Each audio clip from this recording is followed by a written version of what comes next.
செங்கல்பட்டு மாவட்டம் காட்டாங்குளத்தூர் ஒன்றியம் நெடுங்குன்றம் ஊராட்சி மன்ற தலைவராக இருந்து வரும் வனிதா ஸ்ரீனிவாசன் நெடுங்குன்றம் ஊராட்சியில் பல்வேறு முறைகேடுகள் செய்துள்ளதாக குற்றச்சாட்டை முன்வைத்து தலைவருக்கு எதிராக 10க்கும் மேற்பட்ட வார்டு உறுப்பினர்கள் நம்பிக்கையில்லா தீர்மானம் நிறைவேற்றப்பட்ட நிலையில் செங்கல்பட்டு மாவட்ட ஆட்சியர் அலுவலகத்தில் புகார் கொடுத்தும் ஊராட்சி மன்ற தலைவர் மீது எந்த நடவடிக்கை எடுக்கவில்லை என கூறி 11 வார்டு உறுப்பினர்கள் அதாவது விஜயகோபால், அமுதவள்ளி, விஜயலட்சுமி, ரமேஷ் உள்ளிட்ட 10க்கும் மேற்பட்ட வார்டு உறுப்பினர்கள் நெடுங்குன்றம் பஞ்சாயத்து ஊராட்சி மன்ற தலைவருக்கு எதிராக பல்வேறு போராட்டங்களை முன்னெடுத்துள்ளனர்.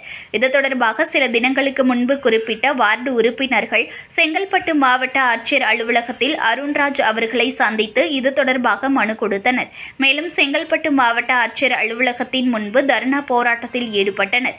இதனை அறிந்த செங்கல்பட்டு மாவட்ட ஆட்சியர் அருண்ராஜ் இதுகுறித்து நேரடியாக வார்டு உறுப்பினர்களை கோரிக்கையை ஏற்று விசாரிக்க வேண்டும் என்று சரவணன் என்ற தனி அதிகாரியை நியமித்து உத்தரவிட்டுள்ளனர்.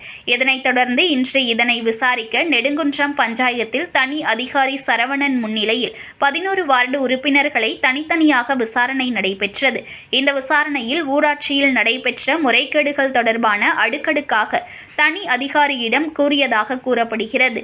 விசாரணை முடித்துக்கொண்டு சென்ற சரவணன் தனி அதிகாரி உடனடியாக மாவட்ட ஆட்சியர் அவர்கள் நடவடிக்கை மேற்கொள்வார் என கூறினார். News1 தமிழை லைக் பண்ணுங்க, கமெண்ட் பண்ணுங்க, ஷேர் பண்ணுங்க, மறக்காம சப்ஸ்கிரைப் பண்ணுங்க.